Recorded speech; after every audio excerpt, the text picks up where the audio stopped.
ਸਤਿੰਦਰ ਸਰਤਾਜ ਬਹੁਤ ਪਿਆਰਾ ਬੋਲਦੇ ਹਨ। ਸੜਕਾਂ ਤੋਂ ਛੱਲੀਆਂ ਖਰੀਦ ਕੀ ਖਬਰ ਹੋ, ਮੇਰਿਆਂ ਕਿਸਾਨਾਂ ਜਿੰਨਾ ਕਿਹਦੇ ਕੋਲ ਸਬਰ ਹੋ।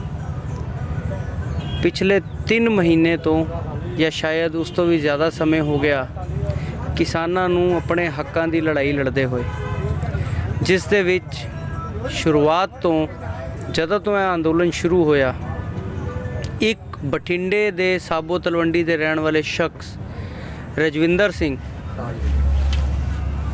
ਸਾਡੇ ਨਾਲ ਇਸ ਅੰਦੋਲਨ ਦੇ ਵਿੱਚ ਸ਼ਮੂਲੀਅਤ ਕਰ ਰਹੇ ਹਨ। ਰਾਜਵਿੰਦਰ ਸਿੰਘ ਦਾ ਇੱਕ ਛੋਟਾ ਜਿਹਾ ਤੁਹਾਨੂੰ ਪਹਿਚਾਣ ਦੱਸ ਦਈਏ ਕਿ ਜਦੋਂ ਪੰਜਾਬ ਦੇ ਵਿੱਚ ਪੰਜਾਬੀਅਤ ਦੀ ਤੇ ਪੰਜਾਬੀ ਦੀ ਲੜਾਈ ਸ਼ੁਰੂ ਕੀਤੀ ਗਈ ਸੀ, ਮਾਂ ਬੋਲੀ ਦੀ ਲੜਾਈ ਸ਼ੁਰੂ ਕੀਤੀ ਗਈ ਸੀ, ਜਿਸ ਦੇ ਵਿੱਚ ਲੱਖਾ ਸਿਡਾਣਾ ਬਾਈ ਦਾ ਵੀ ਨਾਮ ਬੜਾ ਉੱਤੇ ਆਇਆ।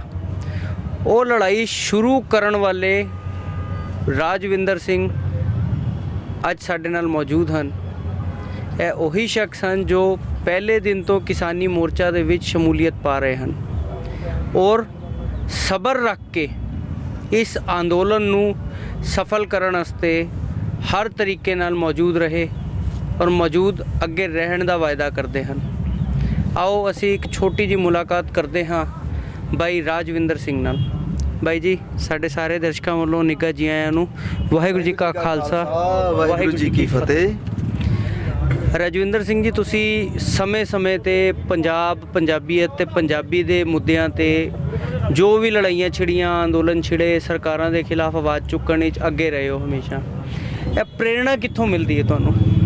ਪ੍ਰੇਰਨਾ ਤਾਂ ਜੀ ਦੇਖੋ, ਜਿਹੜੇ ਸਾਡੇ ਗੁਰੂ ਸਾਹਿਬ ਨੇ ਸਾਨੂੰ ਜੋ ਬਖਸ਼ਿਸ਼ ਕੀਤੀ ਹੈ, ਜੋ ਸਾਡੀ ਸਿੱਖ ਕੌਮ ਦੇ ਵਿੱਚ, ਪੰਜਾਬੀ ਕੌਮ ਦੇ ਵਿੱਚ, ਉਹ ਭਾਵੇਂ ਅਸੀਂ ਕਿਤੇ ਵੀ ਰਹੀਏ, ਪੰਜਾਬ 'ਚ ਰਹਿਣਾ ਚਾਹੇ ਪੰਜਾਬ ਤੋਂ ਬਾਹਰਲੀ ਧਰਤੀ 'ਤੇ ਕਿਤੇ ਕਿਸੇ ਵੀ ਕੋਈ NRI ਜਿਹੜੇ ਸਾਡੇ ਭਰਾ ਨੇ, ਅੱਜ ਤੁਸੀਂ ਦੇਖੋ ਭਾਵੇਂ ਉਹ ਇੱਥੇ ਇਸ ਧਰਤੀ ਨਾਲ ਨਹੀਂ ਜੁੜੇ ਹੋਏ, ਪਰ ਜਦੋਂ ਉਹਨਾਂ ਨੂੰ ਪਤਾ ਲੱਗਿਆ ਵੀ ਯਾਰ ਲੜਾਈ ਸਾਡੀ ਹੋਣ ਦੀ, ਸਾਡੀ ਵਜੂਦ ਦੀ ਆ, ਤਾਂ ਉਹ ਵੀ ਵੀਰਾਂ ਘੱਤ ਕੇ ਪੰਜਾਬ ਵੱਲ ਆ ਰਹੇ ਆ। ਸੋ ਇਸ ਕਰਕੇ ਜਿਹੜੀ ਉਹ ਜਜ਼ਬਾ, ਜਿਹੜੀ ਉਹ ਚਿਣਗ ਹੈ, ਉਹ ਤਾਂ ਬਾਬਾ ਬੰਦਾ ਸਿੰਘ ਬਹਾਦਰ, ਸਾਡੇ ਅਕਾਲੀ ਫੂਲਾ ਸਿੰਘ ਜੀ ਤੇ ਆਪਣਾ ਗੁਰੂ ਸਾਹਿਬ ਕਹਿ ਲਓ ਵੀ ਸਾਡੇ 10 ਗੁਰੂ ਸਾਹਿਬਾਨਾਂ ਦਾ ਸਾਡੇ 'ਤੇ ਆਸ਼ੀਰਵਾਦ ਆ, ਉਹਨਾਂ ਦੀ ਅਸੀਂ ਵਾਰਸ ਹਾਂ। ਸੋ ਇਸ ਕਰਕੇ ਜਿਹੜੀ ਉਹ ਆਨਖ ਗੈਰਤ ਵਾਲੀ ਗੱਲ, ਉਹ ਤਾਂ ਸਾਡੇ 'ਚ ਰਹਿਣੀ ਹੈ ਜੀ, ਉਹ ਨਹੀਂ ਖਤਮ ਹੋ ਸਕਦੀ। ਅੱਛਾ ਰਾਜਵਿੰਦਰ ਸਿੰਘ ਜੀ, ਅਸੀਂ ਕਿਸਾਨੀ ਅੰਦੋਲਨ ਤੋਂ ਪਹਿਲੇ, ਕਿਸਾਨੀ ਮੋਰਚੇ ਤੋਂ ਪਹਿਲੇ ਜਿਹੜੀ ਤੁਸੀਂ ਪੰਜਾਬੀ ਮਾਂ ਬੋਲੀ ਦੀ ਲੜਾਈ ਸ਼ੁਰੂ ਕੀਤੀ ਸੀ, ਅਸੀਂ ਉਹਦੇ ਬਾਰੇ ਪਹਿਲੇ ਪੁੱਛਦੇ ਹਾਂ। ਤੁਹਾਨੂੰ ਕਿੱਥੋਂ ਇੱਕ ਸੋਝੀ ਪਈ ਕਿ ਅਸੀਂ ਇਹ ਪੰਜਾਬੀ ਮਾਂ ਬੋਲੀ ਦੀ ਲੜਾਈ ਸ਼ੁਰੂ ਕਰੀਏ, ਕਿਉਂਕਿ ਪੰਜਾਬੀ ਮਾਂ ਬੋਲੀ ਹੋਂਦ 'ਚੋਂ ਖਤਮ ਹੁੰਦੀ ਜਾ ਰਹੀ ਸੀ? ਉਹਦੇ 'ਚ ਇਹ ਹੈ ਜੀ, ਮਤਲਬ ਨਾ ਜਿਸ ਅਸੀਂ ਸਾਹਿਤ ਨਾਲ ਜੁੜੇ ਹੋਏ ਲੋਕ ਹਾਂ, ਅਤੇ ਜਦੋਂ ਸਾਹਿਤ ਪੜ੍ਹਦੇ ਹਾਂ ਪਤਾ ਲੱਗਦਾ ਵੀ ਸਾਡੀ ਬੋਲੀ ਨੂੰ, ਸਾਡੇ ਵਿਰਸੇ ਨੂੰ, ਸਾਡੇ ਪਾਣੀਆਂ ਨੂੰ, ਸਾਡੀ ਜ਼ੁਬਾਨ ਨੂੰ ਕਿਸ ਤਰ੍ਹਾਂ ਖਤਮ ਕੀਤਾ ਜਾ ਰਿਹਾ।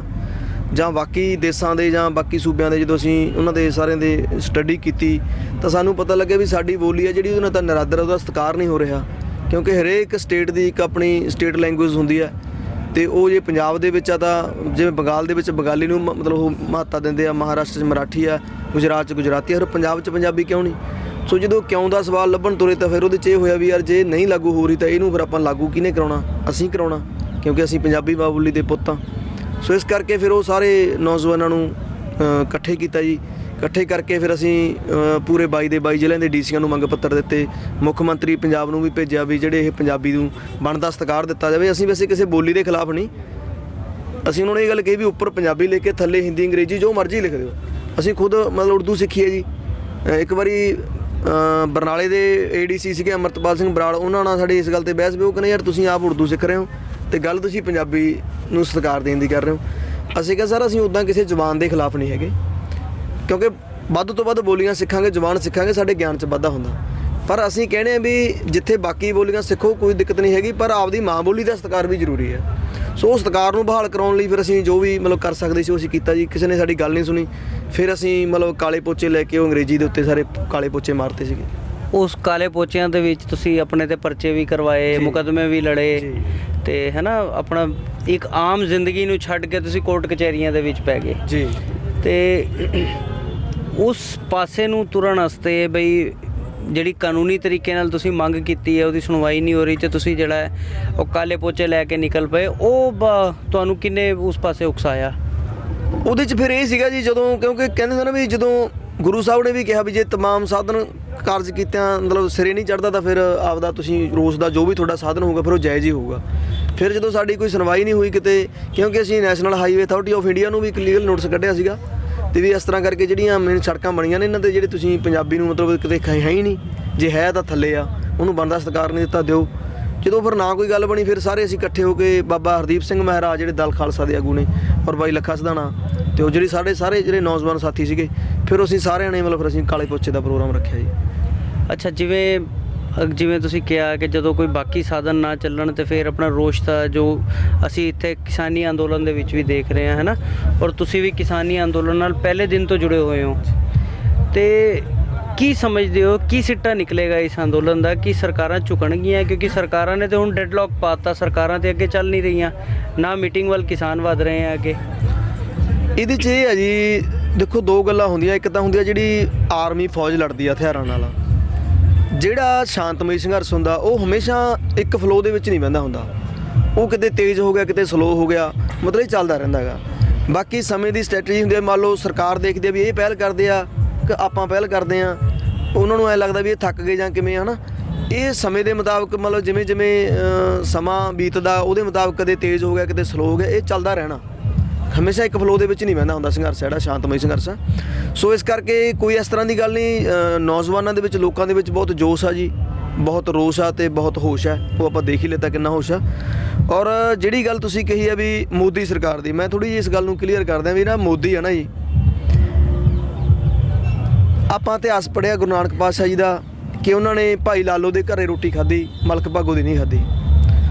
ਸੋ ਇਹ ਜਿਹੜਾ ਮੋਦੀ ਹੈ ਜਾਂ ਮੋਦੀ ਸਰਕਾਰ ਹੈ, ਉਹ ਭਾਈ ਲਾਲੋਆਂ ਦੀ ਰੋਟੀ ਖੋ ਕੇ ਮਲਕ ਭਾਗੋ ਨੂੰ ਦੇ ਰਹੇ ਆ, ਅਸਲ ਗੱਲ ਇੱਥੇ ਖੜੀ ਆ। ਔਰ ਦੂਸਰੀ ਗੱਲ, ਅਸੀਂ ਇਤਿਹਾਸ ਦੇ ਵਿੱਚ ਜਾਂ ਗੁਰਬਾਣੀ ਦੇ ਵਿੱਚ ਪੜ੍ਹਿਆ, ਸਿੱਖ ਇਤਿਹਾਸ ਦੇ ਵਿੱਚ ਪੜ੍ਹਿਆ, ਤੁਸੀਂ ਵੀ ਪੜ੍ਹਿਆ ਹੋਣਾ ਜੀ, ਵੀ ਗੁਰੂ ਸਾਹਿਬ ਨੇ ਗਰੀਬਾਂ ਨੂੰ ਨਵਾਜਿਆ, ਆਪਾਂ ਕਹਿੰਦੇ ਗੁਰੂ ਗਰੀਬ ਨਵਾਜ ਜੀ ਉਹ, ਪਰ ਇਹ ਮੋਦੀ ਹਕੂਮਤ ਹੈ ਜਿਹੜੀ ਮਤਲਬ ਉਹ ਰਾਣੀਆਂ ਬਾਨੀਆਂ ਨੂੰ ਨਵਾਜ ਰਹੀ ਹੈ, ਆਮ ਲੋਕਾਂ ਦਾ ਹੱਕ ਮਾਰ ਕੇ ਉਹਨਾਂ ਨੂੰ ਨਵਾਜ ਰਹੀ ਹੈ। ਸੋ ਇਸ ਕਰਕੇ ਇਹ ਰੋਸ ਪੈਦਾ ਹੋਣਾ ਤਾਂ ਸੁਭਾਵਿਕ ਸੀ, ਕੁਦਰਤੀ ਸੀ। ਔਰ ਦੂਜੀ ਗੱਲ, ਜਿਹੜਾ ਇਹ ਸੰਘਰਸ਼ ਹੈ ਨਾ ਕਿਸਾਨੀ ਅੰਦੋਲਨ, ਇਹ ਇੱਕ ਜਿਵੇਂ ਕਹਿੰਦੇ ਇੱਕ ਰੈਸ਼ਨਲ ਕਾਜ਼ਜ਼ ਹੁੰਦੇ ਜੀ, ਇੱਕ ਐਕਸੀਡੈਂਟ ਕਾਜ਼ ਹੁੰਦੇ ਆ। ਇਹ ਐਕਸੀਡੈਂਟ ਕਾਜ਼ ਬਣ ਗਿਆ ਇਹਨਾਂ ਬਿੱਲਾਂ ਦੇ ਰੂਪ ਦੇ ਵਿੱਚ, ਗੁੱਸਾ ਨਿਕਲਿਆ ਆ, ਪਰ ਗੁੱਸਾ ਤਾਂ ਅਸਲ ਦੇ ਵਿੱਚ ਜੀ ਸਾਨੂੰ 1947 ਤੋਂ ਪਹਿਲਾਂ ਦਾ, ਜਦੋਂ ਅਸੀਂ ਇੰਨੇ ਵੱਡੀ ਤਾਦਾਦ ਦੇ ਵਿੱਚ ਸਾਡੀ ਪੰਜਾਬੀਆਂ ਨੇ ਸਿੱਖਾਂ ਨੇ ਕੁਰਬਾਨੀਆਂ ਕੀਤੀਆਂ ਤੇ ਸਾਨੂੰ ਮਤਲਬ ਕਹਿੰਦੇ ਸੀ ਤੁਸੀਂ ਆਜ਼ਾਦ ਫਿਦਾ ਦੇ ਵਿੱਚ ਆਨੰਦ ਮਾਣੋਗੇ, ਤੇ ਸਾਨੂੰ ਆਜ਼ਾਦੀ ਅੱਜ ਤੱਕ ਮਿਲੀ ਨਹੀਂ। ਸਾਡੇ ਤਾਂ ਮਤਲਬ ਆਜ਼ਾਦੀ ਤਾਂ ਪਾਸੇ ਰਹੀ, ਸਾਨੂੰ ਤਾਂ ਹਰ ਗੱਲ ਤੋਂ ਅੱਖੇ ਪਰੋਖੇ ਕੀਤਾ ਗਿਆ, ਹਰ ਪੱਖੋਂ ਮਤਲਬ ਪੰਜਾਬ ਦੇ, ਚਾਹੇ ਪਾਣੀਆਂ ਦੀ ਗੱਲ ਹੈ, ਚਾਹੇ ਇਤਿਹਾਸ ਦੀ ਗੱਲ ਹੈ, ਚਾਹੇ ਪੰਜਾਬੀ ਬੋਲਦੇ ਇਲਾਕਿਆਂ ਦੀ ਗੱਲ ਹੈ, ਚਾਹੇ ਚੰਡੀਗੜ੍ਹ ਦੀ ਗੱਲ ਹੋਵੇ ਰਾਜਧਾਨੀ ਦੀ, ਮਤਲਬ ਗੁਰੂ ਦੇ ਫਲਸਫੇ ਦੀ ਗੱਲ ਹੋਵੇ, ਹਰ ਚੀਜ਼ 'ਤੇ ਹਮਲਾ ਸਾਨੂੰ ਖਤਮ ਕਰਨ ਵੱਲ, ਜਵਾਨੀ ਕਿਸਾਨੀ ਨੂੰ, ਪਾਣੀ ਨੂੰ, ਸਾਡੇ ਨੂੰ ਬਰਬਾਦ ਕੀਤਾ। ਤੇ ਉਹ ਸਾਰੀ ਕਿਸੇ ਦਾ ਗੁੱਸਾ 73 ਸਾਲਾਂ ਦਾ ਇਹਨਾਂ ਬਿੱਲਾਂ ਦੇ ਰੂਪ 'ਚ ਨਿਕਲ ਗਿਆ। ਸੋ ਇਸ ਕਰਕੇ ਜਿਹੜੀ ਐਡੀ ਵੱਡੀ ਲਾਮਬੰਦੀ ਹੋਈ ਆ, ਔਰ ਉਹਦੇ ਬਾਰੇ ਅਸੀਂ ਇਹੀ ਕਹਿ ਸਕਦੇ ਹਾਂ ਵੀ ਇਹ ਜੇ ਕੋਈ ਇਨਸਾਨ ਕਹੇ ਜਾਂ ਮੈਂ ਕਹਾਂ ਜਾਂ ਕੋਈ ਵੀ ਆਗੂ ਕਹੇ ਜਾਂ ਕੋਈ ਜਥੇਬੰਦੀ ਕਹੇ ਜਾਂ ਕੋਈ ਸੰਸਥਾ ਕਹੇ ਵੀ ਅਸੀਂ ਕਰਤਾ, ਠੀਕ ਹੈ, ਚਲੋ ਕਿਸੇ ਰੂਪ 'ਚ ਅਸੀਂ ਥੋੜ੍ਹਾ ਬਹੁਤ ਅਸੀਂ ਆਪਦਾ ਬਣਦਾ ਯੋਗਦਾਨ ਤਾਂ ਪਾਇਆ, ਪਰ ਐਡੀ ਵੱਡੀ ਲਾਮਬੰਦੀ, ਐਡਾ ਵੱਡਾ ਸੰਘਰਸ਼, ਇੰਨਾ ਏਕਾ, ਇਹ ਉਸ ਅਕਾਲ ਪੁਰਖ ਦੀ ਰਹਿਮਤ ਬਿਨਾਂ, ਉਸ ਦੀ ਕਿਰਪਾ ਬਿਨਾਂ ਨਹੀਂ ਸਿਰਜਿਆ ਜਾ ਸਕਦਾ। ਸੋ ਇਸ ਕਰਕੇ ਉਹ ਅਕਾਲ ਪੁਰਖ ਜੇ ਸਾਨੂੰ ਇੱਥੇ ਲੈ ਕੇ ਆਏ ਨੇ, ਉਹਨਾਂ ਦੀ ਰਹਿਮਤ ਸਦਕੇ ਸਾਡੇ 'ਚ, ਤੁਸੀਂ ਐਂ ਦੇਖੋ ਜੀ, ਤੁਸੀਂ ਜਿਹੜੀ ਬਿੱਲਾਂ ਦੀ ਗੱਲ ਕਰਦੇ ਹੋ, ਅਸੀਂ ਸੋਚਦੇ ਹਾਂ ਜੀ ਬਿੱਲ ਤਾਂ ਬਹੁਤ ਛੋਟੀ ਚੀਜ਼ ਰਹਿ ਗਈ, ਕਾਨੂੰਨ ਤਾਂ ਕੁਛ ਵੀ ਨਹੀਂ, ਕਿਉਂਕਿ ਜੋ ਸਾਡੀ ਕੌਮ ਨੇ, ਜੋ ਸਿੱਖ ਕੌਮ ਨੇ ਜਾਂ ਪੰਜਾਬੀ ਕੌਮ ਨੇ ਜੋ ਹੁਣ ਤੱਕ ਸਿਰਜਤਾ, ਬਾਕਮਾਲ ਆ ਜੀ, ਉਹ ਤੇ ਬਣ ਚੁੱਕਿਆ। ਕਾਨੂੰਨ ਛੋਟੀ ਚੀਜ਼ ਕਿਵੇਂ ਰਹਿ ਗਏ? ਕਿਉਂਕਿ 1947 ਤੋਂ ਪਹਿਲਾਂ ਵੀ ਤੇ ਹੁਣ ਤੱਕ ਮੰਨ ਲਓ 70-80 ਸਾਲਾਂ ਦੇ ਵਿੱਚ ਜੋ ਇੱਕ ਨੈਰੇਟਿਵ ਸਿਰਜਿਆ ਸੀਗਾ ਸਮੇਂ ਦੀਆਂ ਸਰਕਾਰਾਂ ਨੇ, ਚਾਹੇ ਅੰਗਰੇਜ਼ ਹਕੂਮਤ ਹੋਵੇ, ਚਾਹੇ ਹੁਣ ਚਲੋ ਸਾਡੇ ਕਾਲੇ ਅੰਗਰੇਜ਼ ਲਾ ਲਓ, ਇਹਨਾਂ ਨੇ ਸਾਨੂੰ ਮਜ਼ਹਬਾਂ ਦੇ ਵਿੱਚ, ਜਾਤਾਂ ਦੇ ਵਿੱਚ, ਧਰਮਾਂ ਦੇ ਵਿੱਚ, ਫਿਰਕਿਆਂ ਦੇ ਵਿੱਚ, ਸੂਬਿਆਂ ਦੇ ਵਿੱਚ ਵੰਡ ਕੇ ਜੋ ਇੱਕ ਰਾਜਨੀਤੀ ਕੀਤੀ ਆ, ਸਿਆਸੀ ਰੋਟੀਆਂ ਸੇਕੀਆਂ। ਇਸ ਸੰਘਰਸ਼ ਦੇ ਵਿੱਚ ਤੁਸੀਂ ਦੇਖਿਆ ਵੀ ਇੱਥੇ ਹਨੂੰਮਾਨ ਚਾਲੀਸਾ ਦਾ ਵੀ ਪਾਠ ਹੋ ਰਿਹਾ, ਉੱਥੇ ਬੈਠ ਕੇ ਨਮਾਜ਼ ਵੀ ਪੜ੍ਹ ਰਹੇ ਆ, ਉੱਥੇ ਅਸੀਂ ਅਰਦਾਸ ਵੀ ਕਰ ਰਹੇ ਹਾਂ, ਉਹ ਚੀਜ਼ਾਂ ਸਾਰੀਆਂ ਰੱਦ ਕਰਤੀਆਂ। ਸੋ ਜੇ ਅਸੀਂ ਕਹਿੰਦੇ ਨਾ ਵੀ ਸਾਡੀ ਲੜਾਈ ਹੋਣ ਦੀ ਹੈ, ਸਾਡੇ ਵਜੂਦ ਦੀ ਹੈ, ਪਰ ਹੁਣ ਜੋ ਜਿਸ ਪੀਕ 'ਤੇ ਸੰਘਰਸ਼ ਪਹੁੰਚ ਗਿਆ, ਇਹ ਹੁਣ ਸਰਕਾਰ ਲਈ ਹੋਣ ਦੀ ਲੜਾਈ ਖੜੀ ਹੋ ਗਈ ਵੀ ਜੇ ਇਹ ਸਾਰਾ ਕੁਝ ਨਕਾਰ ਕੇ ਇਹਦਾ ਇੱਕ ਹੋ ਗਏ ਤੇ ਸਾਡਾ ਇੱਕ ਆ ਉਹਨਾਂ ਨੂੰ ਡਰਾਉਂਦਾ ਜੀ। ਅੱਛਾ ਰਾਜਵਿੰਦਰ ਸਿੰਘ ਜੀ, ਮੈਨੂੰ ਇਹ ਦੱਸੋ, ਜਿਵੇਂ ਅੰਦੋਲਨ ਜਦੋਂ ਸ਼ੁਰੂ ਹੋਇਆ ਜੀ, ਸਾਰੀਆਂ ਸੰਗਤਾਂ ਨੇ ਦਿੱਲੀ ਨੂੰ ਕੂਚ ਕੀਤਾ, ਦਿੱਲੀ ਆਏ, ਸਰਕਾਰਾਂ ਨੇ ਹੈ ਨਾ ਬੜੀ ਕੋਸ਼ਿਸ਼ ਵੀ ਕੀਤੀ ਰਸਤਿਆਂ 'ਚ ਰੋਕਣ ਵਾਸਤੇ, ਤੇ ਉਹਨਾਂ ਚੀਜ਼ਾਂ ਨੂੰ ਸੋਸ਼ਲ ਮੀਡੀਆ ਤੇ ਕਾਊਂਟਰ ਕਰਨ ਵਾਸਤੇ ਸਰਕਾਰ ਤੇ ਸਰਕਾਰ ਦੇ ਆਈਟੀ ਸੈੱਲ ਨੇ ਜਾਂ ਉਹਨਾਂ ਦੇ ਨੁਮਾਇੰਦਿਆਂ ਨੇ ਹੈ ਨਾ ਤੁਹਾਡੇ ਅੰਦੋਲਨ ਨੂੰ, ਕਿਸਾਨਾਂ ਨੂੰ ਅੱਤਵਾਦ ਦਾ ਰੂਪ ਦੇ ਦਿੱਤਾ।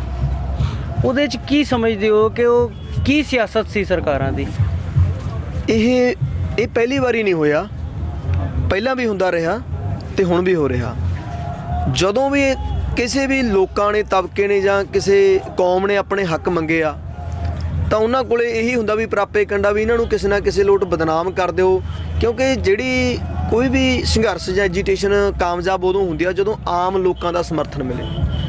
ਇਹ ਜਿਹੜਾ ਸੰਘਰਸ਼ ਹੈ ਇਹ ਇਕੱਲੇ ਕਿਸਾਨਾਂ ਦਾ ਨਹੀਂ, ਇਹ ਜਨ ਅੰਦੋਲਨ ਬਣ ਚੁੱਕਿਆ।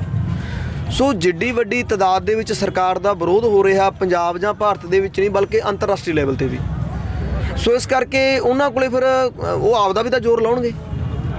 ਤੋ ਇਸ ਕਰਕੇ ਉਹਨਾਂ ਕੋਲੇ ਹੁਣ ਸਿਵਾਏ ਬਦਨਾਮ ਕਰਨ ਤੋਂ ਜੋ ਆਈਟੀ ਸੈੱਲ ਦੀ ਤੁਸੀਂ ਗੱਲ ਕਰਦੇ ਹੋ, ਉਹਨਾਂ ਨੇ ਉਹ ਪ੍ਰਾਪੇਗੈਂਡਾ ਕਰਨਾ, ਉਹ ਕਰਦੇ ਰਹਿਣਗੇ, ਪਹਿਲਾਂ ਵੀ ਕੀਤਾ ਹੁਣ ਵੀ ਕਰਦੇ ਰਹਿਣਗੇ। ਤੇ ਪਰ ਸਾਡਾ ਜਿਹੜਾ ਫਰਜ਼ ਬਣਦਾ ਸਾਡੀ ਕੌਮ ਦਾ ਜਾਂ ਸਾਡਾ ਪੰਜਾਬੀਆਂ ਦਾ, ਉਹ ਅਸੀਂ ਪਹਿਲਾਂ ਵੀ ਬਾਖੂਬੀ ਨਿਭਾਇਆ ਤੇ ਹੁਣ ਵੀ ਨਿਭਾ ਰਹੇ ਹਾਂ। ਔਰ ਦੂਜੀ ਗੱਲ, ਜਿਵੇਂ ਰਾਤ ਬਾਈ ਦੀਪ ਸਿੱਧੂ ਗੱਲ ਕਰ ਰਿਹਾ ਸੀ, ਉਹ ਕਹਿੰਦਾ ਵੀ ਸਾਡੀ ਸਿੱਖ ਕੌਮ ਨੇ ਨਾ ਜਦੋਂ ਅਸੀਂ ਸੰਘਰਸ਼ਾਂ ਦੇ ਵਿੱਚ ਹੁੰਦੇ ਹਾਂ, ਅਸੀਂ ਉਦੋਂ ਹੀ, ਜਦੋਂ ਅਸੀਂ ਆਪਣੇ ਕਿਰਦਾਰ ਦੇ ਵਿੱਚ ਹੁੰਦੇ ਹਾਂ ਜਾਂ ਸੰਘਰਸ਼ਾਂ ਦੇ ਵਿੱਚ ਹੁੰਦੇ ਹਾਂ, ਉਦੋਂ ਉਹਦੇ ਅਸੀਂ ਇਤਿਹਾਸ ਸਿਰਜਿਆ। ਤੇ ਹੁਣ ਵੀ ਤੁਸੀਂ ਦੇਖ ਲਓ ਵੀ ਅਸੀਂ ਜਿਸ ਹਿਸਾਬ ਨਾਲ ਤੁਸੀਂ ਦੇਖ ਲਓ ਵੀ ਕੇਂਦਰ ਸਰਕਾਰ ਦੀ ਜਿਹੜੀ ਨੀਤੀ ਸੀ, ਪਹਿਲਾਂ ਤਾਂ ਵੀ ਇਹਨਾਂ ਨੂੰ ਦਿੱਲੀ ਨਾ ਆਉਣ ਦਿਓ, ਬੈਰੀਕੇਟਿੰਗ ਕੀਤੀ, ਕਿਵੇਂ ਉਹਨਾਂ ਨੇ ਟਰੀਟ ਕੀਤਾ ਸਾਨੂੰ ਜਿਵੇਂ ਅਸੀਂ ਪਾਕਿਸਤਾਨੀ ਹੁੰਦੇ ਹਾਂ। ਫਿਰ ਉਹ ਸਾਰੀਆਂ ਰੋਕਾਂ ਦੇ ਬਾਵਜੂਦ ਅਸੀਂ ਦਿੱਲੀ ਪਹੁੰਚੇ। ਉਹਦੇ 'ਚ ਮਤਲਬ ਇੱਕ ਸਾਡੀ ਦੇਖੋ ਸਾਡੀ ਜਿਹੜੀ ਕਹਿ ਵੀ ਪੰਜਾਬੀ ਕੌਮ ਦੀ ਜਾਂ ਸਿੱਖ ਕੌਮ ਦੀ ਖਾਸੀਅਤ ਉੱਭਰ ਕੇ ਆਈ ਪੂਰੇ ਵਰਲਡ ਦੇ ਵਿੱਚ, ਸੋਸ਼ਲ ਮੀਡੀਆ ਦੇ ਰਾਹੀਂ, ਇਲੈਕਟ੍ਰੋਨਿਕ ਮੀਡੀਆ ਦੇ ਰਾਹੀਂ ਗਈ, ਵੀ ਜਿਨ੍ਹਾਂ ਨੇ ਸਾਨੂੰ ਕੁੱਟਿਆ, ਸਾਨੂੰ ਮਤਲਬ ਲਾਠੀ ਚਾਰਜ ਕੀਤਾ, ਇਸ ਨੇ ਦੇ ਪਾਣੀ ਦੀਆਂ ਵਿਛਾੜਾਂ ਮਾਰੀਆਂ, ਅਥਰੂ ਗੈਸ ਦੇ ਗੋਲੇ ਛੱਡੇ, ਉਹ ਸਾਰੇ ਦੇ ਬਾਵਜੂਦ ਉਹਨਾਂ ਨੂੰ ਜਦੋਂ ਅਸੀਂ ਫਿਰ ਪ੍ਰਸ਼ਾਦਾ ਪਾਣੀ ਛਕਿਆ, ਚਾਹ ਪਾਣੀ ਉਸ ਫੌਜ ਨੂੰ ਵੀ ਪਿਆਇਆ। ਤੇ ਉਹ ਸਾਰੀਆਂ ਫੋਟੋਆਂ ਲੋਕਾਂ ਨੇ ਦੇਖੀਆਂ ਵੀ ਯਾਰ ਵੀ ਜਿਹੜੀ ਕੌਮ ਨੂੰ ਤੁਸੀਂ ਕਹੇ ਹੋਏ ਅੱਤਵਾਦੀ ਹੈ, ਖਾਲਿਸਤਾਨੀ ਹੈ, ਪਾਕਿਸਤਾਨੀ ਹੈ, ਯਾਰ ਇੰਨਾ ਕੁਛ ਹੋਣ ਦੇ ਬਾਵਜੂਦ ਵੀ ਤੁਹਾਨੂੰ ਫਿਰ ਵੀ ਰੋਟੀ ਪਾਣੀ ਛਕਾ ਰਹੇ ਆ, ਵੀ ਇਹੋ ਜਿਹੀ ਕੌਮ ਕਿਤੇ ਧਰੀ ਪਈ ਆ। ਜਦ ਕਿ ਅੱਤਵਾਦੀ ਜਾਂ ਕੋਈ ਜਿਹੜੇ ਲੜਾਕੇ ਹੋਣ ਉਹ ਲੰਗਰ ਨਹੀਂ ਛਕਾਇਆ ਕਰਦੇ, ਉਹ ਲੜਾਈਆਂ ਲੜਿਆ ਕਰਦੇ ਆ। ਨਹੀਂ, ਸਾਡੀ ਲੜਾਈ ਹੱਕ ਦੀ ਆ, ਸਾਡੀ ਵਜੂਦ ਦੀ ਆ। ਨਿੱਜੀ ਤੌਰ ਤੇ ਸਾਡੀ ਫੌਜ ਨਾਲ ਜਾਂ ਕਿਸੇ ਨਾਲ ਕੋਈ, ਹਾਲਾਂਕਿ ਦਿੱਲੀ ਦੇ ਅਸੀਂ ਪਹਿਲਾਂ ਵੀ ਕਹਿੰਦੇ ਰਹੇ ਵੀ ਜੇ ਅਸੀਂ ਕਹਿੰਦੇ ਸਾਡੀ ਲੜਾਈ ਦਿੱਲੀ ਨਾਲ, ਦਿੱਲੀ ਤੋਂ ਮਤਲਬ ਦਿੱਲੀ ਦੇ ਲੋਕਾਂ ਦਾ ਨਹੀਂ, ਦਿੱਲੀ ਦੇ ਕੇਂਦਰ ਸਰਕਾਰ ਨਾਲ ਜਾਂ ਜਿਹੜੀ RSS ਦੀ ਗੱਲ ਕਰਦੇ ਆਪਾਂ, ਉਹਦੇ ਨਾਲ ਸਾਡੀ ਲੜਾਈ ਹੈ। ਜਿਵੇਂ ਤੁਸੀਂ ਫੌਜਾਂ ਦੀ ਗੱਲ ਕੀਤੀ ਜਾਂ ਫੋਰਸਿਸ ਦੀ ਗੱਲ ਕੀਤੀ ਹੈ ਨਾ, ਇੱਥੇ ਤਕਰੀਬਨ ਜ਼ਿਆਦਾ ਨਹੀਂ ਤਾਂ 50% ਲੋਕ ਐਸੇ ਹੈ ਜਿਨ੍ਹਾਂ ਦੇ ਪਰਿਵਾਰ 'ਚੋਂ ਕੋਈ ਨਾ ਕੋਈ ਇੱਕ ਨਾ ਇੱਕ ਫੌਜੀ ਹੈ ਜਾਂ ਪੁਲਿਸ ਵਾਲਾ ਹੈ ਜਾਂ ਫੋਰਸਿਸ ਵਿੱਚ ਹੈ। ਕੀ ਸਮਝਦੇ ਹੋ, ਅਗਰ ਸਰਕਾਰ ਨਹੀਂ ਇਸ ਅੰਦੋਲਨ ਦੇ ਵਿੱਚ ਦੌਰਾਨ ਇਸ ਮਸਲੇ ਦਾ ਕੋਈ ਹੱਲ ਕੱਢਦੀ, ਕੀ ਫੋਰਸਿਸ 'ਚੋਂ ਵੀ ਬਗਾਵਤ ਦੀ ਉਮੀਦ ਲਗਾਉਂਦੇ ਹੋ? ਬਿਲਕੁਲ ਜੀ, ਕਿਉਂਕਿ ਜੇ ਤੁਸੀਂ ਇੱਕ ਫੋਟੋ ਵਾਇਰਲ ਹੋਈ ਹੋਣੀ ਹਰਿਆਣੇ ਦੇ ਵਿੱਚ, ਉਹਦਾ ਬਾਪੂ ਬੈਠਾ, ਮਤਲਬ ਜਿਹੜਾ ਹਰਿਆਣੇ ਦਾ ਜਾਟ ਆ ਕਿਸਾਨ ਅੰਦੋਲਨ ਦੇ ਵਿੱਚ, ਤੇ ਉਹਦਾ ਮੁੰਡਾ ਮਤਲਬ ਆਰਮੀ ਦੇ ਵਿੱਚ, ਉਹਦੇ ਸਿਰ ਤੇ ਉਹ ਟੋਪੀ ਧਰੀ ਬੈਠਾ। ਬਹੁਤ ਸਾਰੀਆਂ ਫੋਟੋਆਂ ਇਹੋ ਜਿਹੀਆਂ ਆਪਾਂ ਦੇਖ ਰਹੇ ਹਾਂ, ਤੇ ਜਾਂ ਵੀਡੀਓ ਵੀ ਬਹੁਤ ਸਾਰੀਆਂ ਆ ਰਹੀਆਂ ਨੇ। ਮਤਲਬ ਇਕੱਲੇ ਫੌਜ ਦੀ ਗੱਲ ਨਹੀਂ, ਹਰ ਤਬਕਾ, ਹਰ ਵਰਗ, ਈਵਨ ਕਿ ਮੈਂ ਤਾਂ ਇੱਥੋਂ ਤੱਕ ਕਹਿਣਾ ਜੇ ਕੋਈ ਪੁਲਿਸ ਦੀ ਵੀ ਗੱਲ ਹੈ, ਚਾਹੇ ਉਹ ਦਿੱਲੀ ਪੁਲਿਸ ਦੀ ਗੱਲ ਆ, ਉਹਦੇ 'ਚ ਵੀ ਬਹੁਤ ਵੱਡਾ ਮਤਲਬ ਜਿਹੜਾ ਤਬਕਾ ਉਹ ਸਾਡਾ ਸਹਿਯੋਗ ਕਰੂਗਾ ਜੀ, ਕਿਉਂਕਿ ਮਜਬੂਰੀ ਆ ਉਹਨਾਂ ਦੀ। ਉਹ ਇੱਕ ਡਿਊਟੀ ਕਰਕੇ ਜਾਂ ਸਰਕਾਰ ਦੇ ਚਲੋ ਹਦਾਇਤਾਂ ਦੇ ਤਹਿਤ ਉਹਨਾਂ ਨੂੰ ਕਰਨਾ ਪੈਂਦਾ, ਪਰ ਜੋ ਦਿਲ ਦੀ ਗੱਲ ਕਰੀਏ ਆਪਾਂ, ਜਿਹੜੀਆਂ ਭਾਵਨਾਵਾਂ ਨੇ, ਜਿਹੜੀਆਂ ਫੀਲਿੰਗਸ ਆ, ਉਹ ਉਹਨਾਂ ਦੀਆਂ ਵੀ ਆਪਣੇ ਨਾਲ ਜੁੜੀਆਂ ਹੋਈਆਂ ਨੇ। ਅੱਛਾ ਰਾਜਵਿੰਦਰ ਜੀ, ਕੱਲ ਤੁਸੀਂ ਵੀ ਸੁਣਿਆ ਹੋਣਾ ਹੈ ਨਾ, ਜਿਹੜਾ ਉੱਤਰਾਖੰਡ ਤੋਂ ਆਉਂਦੇ ਆ ਕਿਸਾਨਾਂ ਨੇ ਬੈਰੀਗੇਡ ਤੋੜਤੇ ਤੇ ਅੰਦਰ ਵੜ ਗਏ ਜੀ। ਉਹਦੇ ਵਾਸਤੇ ਸਰਕਾਰ ਦੇ ਇੱਕ ਨੁਮਾਇੰਦੇ ਨੇ ਸਟੇਟਮੈਂਟ ਦਿੱਤੀ ਹੈ ਕਿ ਗੈਰ ਕਾਨੂੰਨੀ ਤਰੀਕੇ ਨਾਲ ਕਿਸਾਨਾਂ ਨੇ ਬੈਰੀਗੇਡ ਤੋੜ ਕੇ ਤੇ ਅੱਗੇ ਵਧਣ ਦਾ ਹੌਸਲਾ ਕੀਤਾ ਹੈ। ਕੀ ਤੁਸੀਂ ਉਹਨੂੰ ਸਮਝਦੇ ਹੋ ਕਿ ਗੈਰ ਕਾਨੂੰਨੀ ਹੈ ਜਾਂ ਗੈਰ ਇਨਸਾਨੀ ਹੈ? ਨਹੀਂ, ਗੈਰ ਕਾਨੂੰਨੀ ਤਾਂ ਇਹ ਤਾਂ ਬਹੁਤ ਕੁਝ ਕਹਿਣਗੇ। ਮੈਨੂੰ ਇਹ ਦੱਸੋ ਜੀ, ਸੁਪਰੀਮ ਕੋਰਟ ਦੇ ਵਿੱਚ ਪਟੀਸ਼ਨ, ਚਲੋ ਭਾਵੇਂ ਸਰਕਾਰ ਨਹੀਂ ਪਾਤੀ, ਹੁਣ ਤਾਂ ਸੁਪਰੀਮ ਕੋਰਟ ਨੇ ਵੀ ਇਹ ਗੱਲ ਕਹਿਤੀ ਕਿ ਕਿਸਾਨਾਂ ਨੂੰ ਰਾਈਟ ਆ ਆਪਣਾ ਪ੍ਰੋਟੈਸਟ, ਸ਼ਾਂਤਮਈ ਪੀਸਫੁਲ ਪ੍ਰੋਟੈਸਟ ਕਰ ਸਕਦੇ ਆ। ਤੇ ਜੇ ਸਾਨੂੰ ਪੀਸਫੁਲ ਪ੍ਰੋਟੈਸਟ ਕਰਨ ਤੋਂ ਵੀ ਰੋਕਦੇ ਆ ਤੇ ਫਿਰ ਸਾਡੀ ਗਲਤੀ ਥੋੜੀ ਆ, ਗਲਤੀ ਤਾਂ ਪ੍ਰਸ਼ਾਸਨ ਦੀ ਜਾਂ ਸਰਕਾਰ ਦੀ ਹੈ। ਅਸੀਂ ਕੋਈ ਇੱਥੇ ਕੋਈ ਤੁਸੀਂ ਦੇਖੋ ਵੀ ਪਹਿਲਾਂ 2-3 ਮਹੀਨੇ ਪੰਜਾਬ 'ਚ ਸੰਘਰਸ਼ ਚੱਲਿਆ ਤੇ ਲਗਭਗ ਮਹੀਨਾ ਅੱਜ ਇੱਥੇ ਹੋ ਗਿਆ ਆਪਾਂ ਨੂੰ ਬੈਠਿਆਂ ਨੂੰ, ਇੱਕ ਵੀ ਕੋਈ ਇਸ ਤਰ੍ਹਾਂ ਦੀ ਇੰਸੀਡੈਂਟ ਜਿਹਦੇ 'ਚ ਤੁਹਾਨੂੰ ਕਿਸੇ ਨੂੰ ਵੀ ਐਂ ਲੱਗਦਾ ਹੋਵੇ ਵੀ ਇਹ ਗੈਰ ਸਮਾਜਿਕ ਹੈ ਜਾਂ ਮਤਲਬ ਉਹ ਪੀਸਫੁਲ ਨਹੀਂ ਹੈਗੀ ਜਾਂ ਗੈਰ ਜ਼ਿੰਮੇਵਾਰ ਨਾ, ਕੋਈ ਕਿਸੇ ਕਿਸਮ ਦੀ ਵੀ ਕੋਈ ਗੱਲ ਆਈ ਹੋਵੇ, ਦੱਸੋ ਜੀ।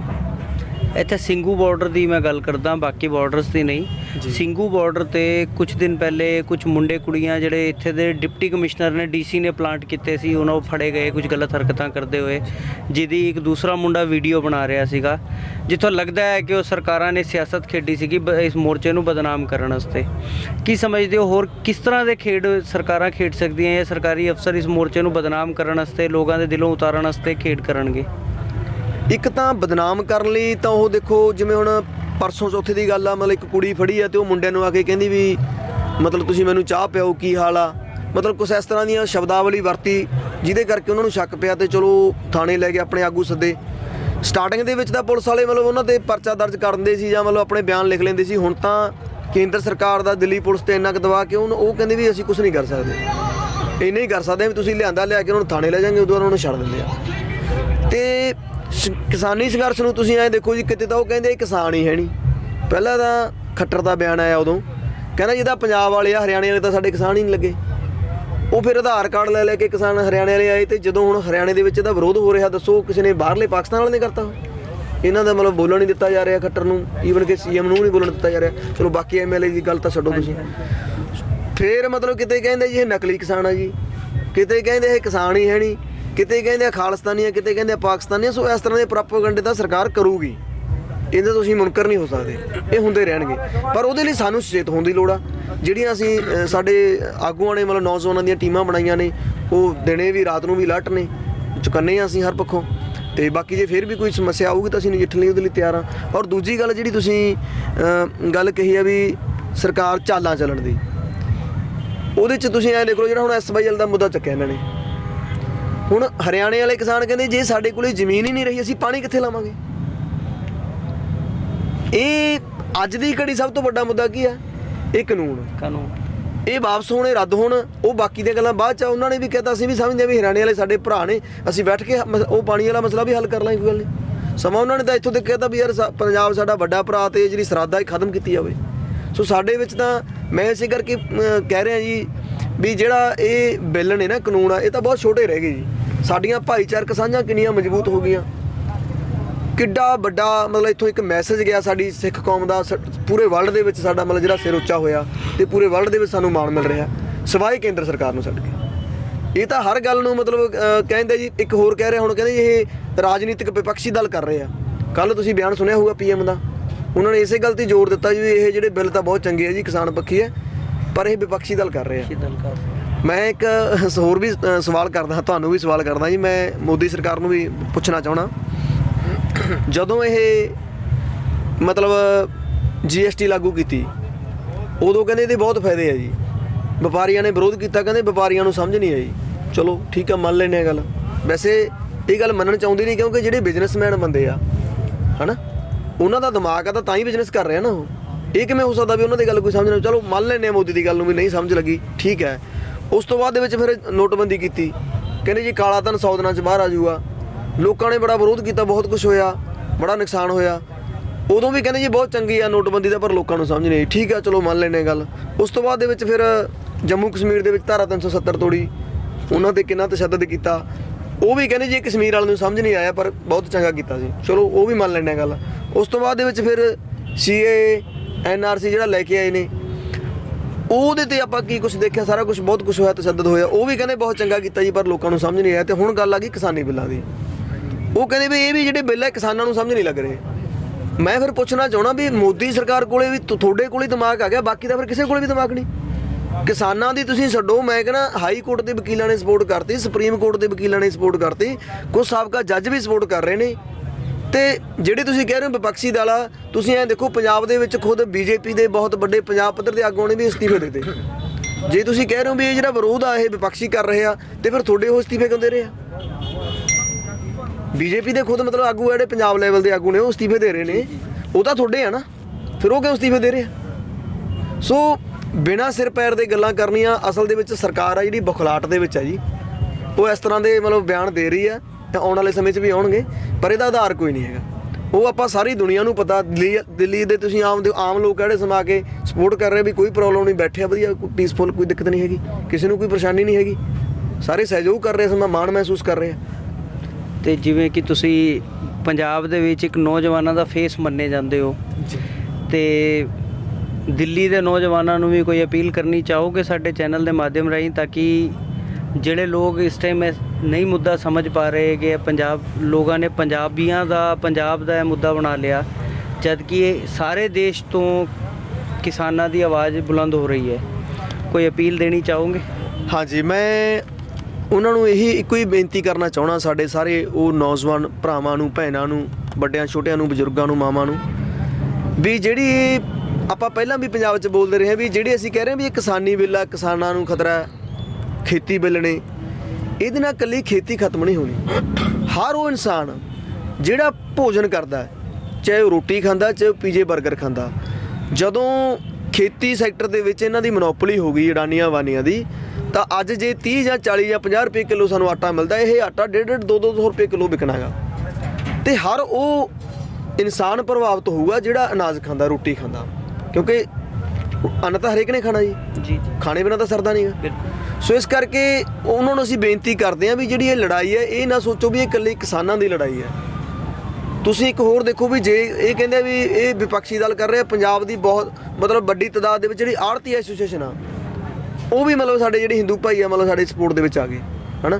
ਕਿਉਂਕਿ ਉਹ ਤੁਸੀਂ ਜੇ ਕਿਸੇ ਨੂੰ ਨਹੀਂ ਯਕੀਨ ਆਉਂਦਾ ਨਾ, ਤੁਸੀਂ ਪ੍ਰੋਵੀਜ਼ਨਲ ਕਾਸਟ ਸ਼ੀਟ ਚੈੱਕ ਕਰਕੇ ਦੇਖੋ ਪੰਜਾਬ ਮੰਡੀ ਬੋਰਡ ਦੀ।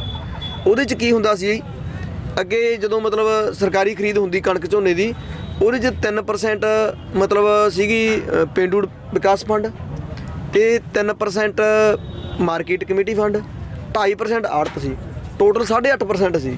ਤੇ ਉਹ ਹੁਣ ਜ਼ੀਰੋ ਕਰਤਾ, ਸਾਰਾ ਫੰਡ 0% ਕਰਤਾ।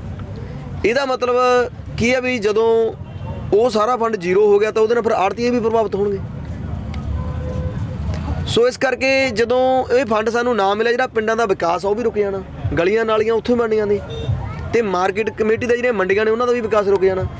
ਸਰਕਾਰ ਇੱਕ ਗੱਲ ਹੋਰ ਕਹਿੰਦੀ ਹੈ ਕਿ ਅਸੀਂ ਆਜ਼ਾਦੀ ਦੇਤੀ, ਕਿਤੇ ਕੋਈ ਮਰਜ਼ੀ ਜਾ ਕੇ ਵੇਚੇ। ਆਜ਼ਾਦੀ ਉਹਨਾਂ ਕਾਰਪੋਰੇਟ ਘਰਾਣਿਆਂ ਨੂੰ ਆ, ਨਾ ਕਿ ਆਮ ਲੋਕ ਨੂੰ। ਆਮ ਲੋਕਾਂ ਦਾ ਮੈਂ ਤੁਹਾਨੂੰ ਦੱਸਦਾ ਜੀ, ਜਿਹੜੇ ਛੋਟੇ ਕੋਈ 2-2 1.5 ਕਿੱਲੇ ਵਾਲੇ ਮਤਲਬ ਏਕੜ ਵਾਲੇ ਮਤਲਬ ਜਿਹੜੇ ਕਿਸਾਨ ਆ, ਉਹਨਾਂ ਨੂੰ ਨਾ ਕਈ ਵਾਰੀ ਮਸ਼ੀਨ ਲੱਗ ਜਾਂਦੀ ਹੈ ਤੇ ਟਰੈਕਟਰ ਟਰਾਲੀ ਨਹੀਂ ਮਿਲਦੀ ਆਪਦੇ ਘਰ ਤੱਕ ਲਿਆਉਣ ਵਾਸਤੇ ਵੀ, ਉਹ ਕਈ ਵਾਰੀ ਖੇਤ ਦੇ ਵਿੱਚ ਹੀ ਢੇਰ ਲਾ ਲੈਂਦੇ ਆ। ਹੁਣ ਜਿਹੜੇ ਇਨਸਾਨ ਨੂੰ ਆਪਣੇ ਖੇਤ ਤੋਂ ਆਪਣੇ ਘਰ ਤੱਕ ਲਿਆਉਣ ਲਈ ਵੀ ਸਾਧਨ ਨਹੀਂ ਹੈ, ਤੇ ਤੁਸੀਂ ਸੋਚਦੇ ਹੋ ਵੀ ਉਹ ਆ ਕੇ ਦਿੱਲੀ ਦੇ ਵਿੱਚ ਜਾਂ ਕੋਈ ਗੁਜਰਾਤ ਦੇ ਵਿੱਚ ਜਾਂ ਕਿਤੇ ਹੋਰ ਜਾ ਕੇ ਵੇਚ ਜਾਊਗਾ? ਉਹ ਕਿੰਨਾ ਦੇ ਵਿਕਾਸ ਦੀ ਗੱਲ ਕਰਦੇ ਹੋ ਤੁਸੀਂ, ਕਿੰਨਾਂ ਨੂੰ ਆਜ਼ਾਦੀ ਦੀ ਗੱਲ ਕਰਦੇ ਹੋ ਤੁਸੀਂ? ਵੀ ਹਾਲਾਤ ਤਾਂ ਸਾਡੇ ਇਹ ਨੇ ਵੀ ਅਸੀਂ ਆਪਦੇ ਘਰ ਤੱਕ ਵੀ ਲਿਆਉਣ ਲਈ ਬਹੁਤ ਸਾਰੇ ਮਤਲਬ ਕਹਿ ਲਓ ਵੀ 25-30% ਕਿਸਾਨ ਇਦਾਂ ਦੇ ਆ ਜਿਹੜੇ ਜਿਨ੍ਹਾਂ ਕੋਲ ਟਰੈਕਟਰ ਨਹੀਂ ਹੈ, ਉਹਦਾ ਸਾਧਨ ਨਹੀਂ ਹੈਗੇ, ਦੂਸਰੇ ਦੀ ਮੁਥਾਜੀ। ਹਾਂ, ਦੂਜੇ ਦੀ ਮਥਾਜੀ ਆ। ਜਾਂ ਅਸੀਂ ਕੀ ਦੇਖਦੇ ਹਾਂ ਵੀ ਕਈ ਵਾਰੀ ਕੋਈ ਫਸਲ ਵਾਹ ਵਾਹੀ ਕਰਤੀ, ਫਸਲ ਬੀਜਣੀ ਆ, ਮੌਕੇ ਤੇ ਟਰੈਕਟਰ ਨਹੀਂ ਮਿਲਿਆ ਉਹਨਾਂ ਨੂੰ, ਉਹਨਾਂ ਦੀ ਵੱਤ ਚੜ ਜਾਂਦੀ ਹੈ ਵਿਚਾਰਿਆਂ ਦੀ, ਉਹ ਦੁਬਾਰੇ ਪਾਣੀ ਲਾਉਂਦੇ ਆ, ਦੁਬਾਰੇ ਖਰਚਾ ਕਰਦੇ ਆ। ਮਤਲਬ ਉਹਨਾਂ ਬਾਰੇ ਤੁਸੀਂ ਕੀ ਸੋਚ ਰਹੇ ਹੋ ਫਿਰ? ਅੱਛਾ ਰਾਜਵਿੰਦਰ ਜੀ, ਜਿਵੇਂ ਕਿ ਸੰਘ RSS ਜਿਹਨੂੰ ਕਹਿੰਦੇ ਆ, ਇਸ ਟਾਈਮ ਦੇਸ਼ ਦੀ ਸਰਕਾਰ RSS ਦੇ ਅਧੀਨ ਚੱਲ ਰਹੀ ਹੈ।